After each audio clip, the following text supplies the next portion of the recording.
EJ's plan revealed Stephanie's fake kiss, Paulina's shocking confession, Days of Our Lives, March 11. Guys, stop everything you are doing.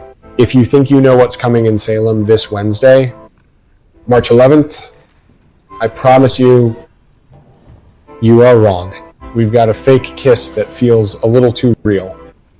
A confession that is going to shatter someone's entire world. And EJ the Mara.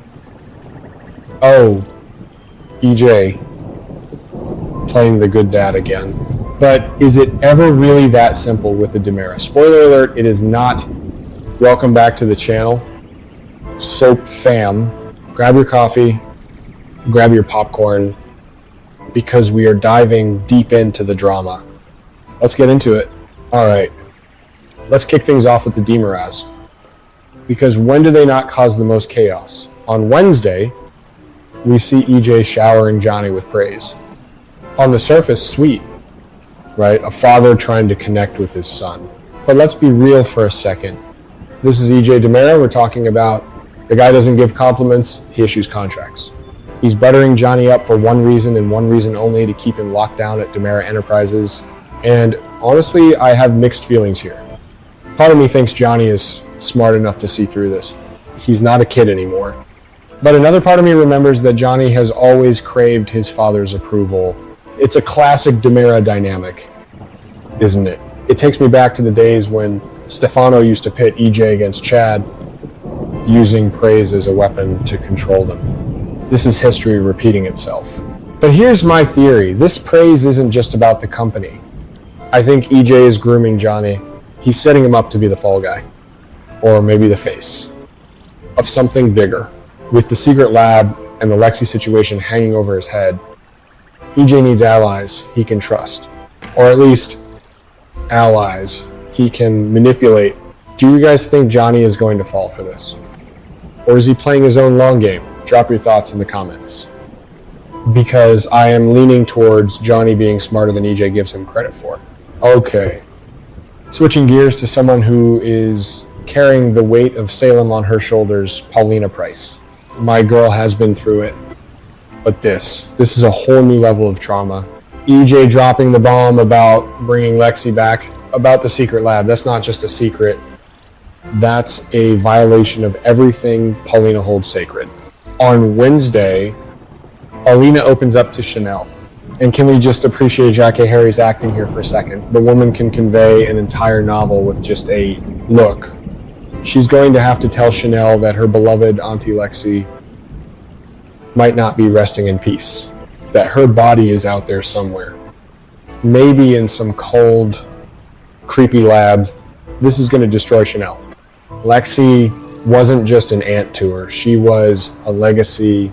She was the heart of the Horton and DiMera families combined for a long time. I'm getting chills just thinking about it. This storyline, guys, it connects all the way back to the iconic Lexi and Abe love story. It feels like the show is tapping into that rich history, and I am here for it. But Paulina, she's stuck between protecting her daughter's heart and revealing a truth that is absolutely monstrous. What would you do if you were Paulina Lai to protect Chanel, or tell the truth and risk breaking her? It's an impossible choice. Now, let's talk about the storyline that has me literally on the edge of my seat. The Owen Kent nightmare, and you won't believe what Stephanie is about to do.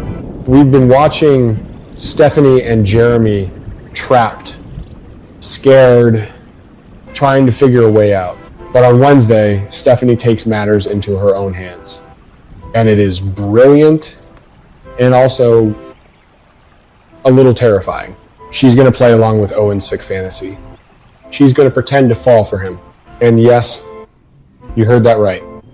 She lets him get close enough to kiss her. Fake it till you make it. Right? But here's where it gets risky. She convinces him to release her restraints. The tension in that moment must be unbearable. And then, the genius move. She lifts his phone.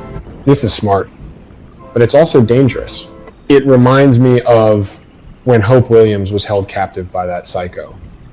Nick Fallon, years ago, She had to use her wits, her femininity, to survive.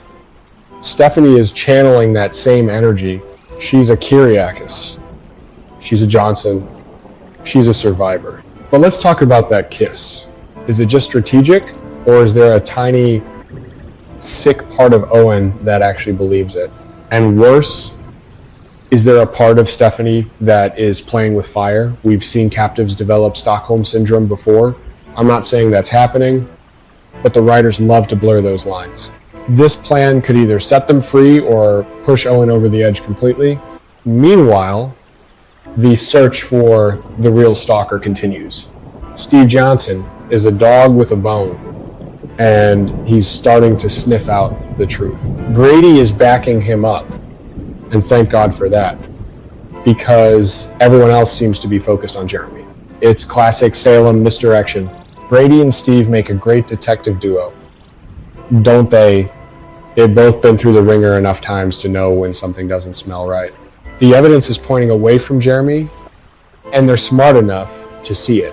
But the question is, will anyone listen to them before it's too late? Steve has that gut instinct from his ISA days, and if he says it's not Jeremy, I believe him. The real danger is Owen, and he's getting bolder by the minute. Finally, let's talk about Xander and Sarah. My favorite dysfunctional couple. They've reached a custody agreement. They're being civil. They're even inching toward friendship. And you know what? It's nice to see it's a moment of peace in the chaos. But come on. Guys, this is Salem. Peace is just a commercial break before the next disaster. Xander is hiding something, and it's not just a little white lie. He's conspired with Kate to use Bonnie's book to trap Johnny. Now, on the one hand, I get it. Xander wants to protect his family. He wants to secure his future. But using Bonnie's book, the woman has been through enough. And doing this behind Sarah's back, this is going to blow up in his face. And when it does, Sarah is going to feel betrayed all over again. Just when they were building trust, he's laying a foundation of lies. It's heartbreaking because I genuinely think Xander loves her. But his methods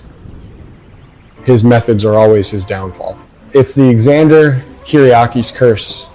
He takes one step forward and then dynamites 2 steps back. So there you have it. Salemites, a fake kiss, a terrifying confession,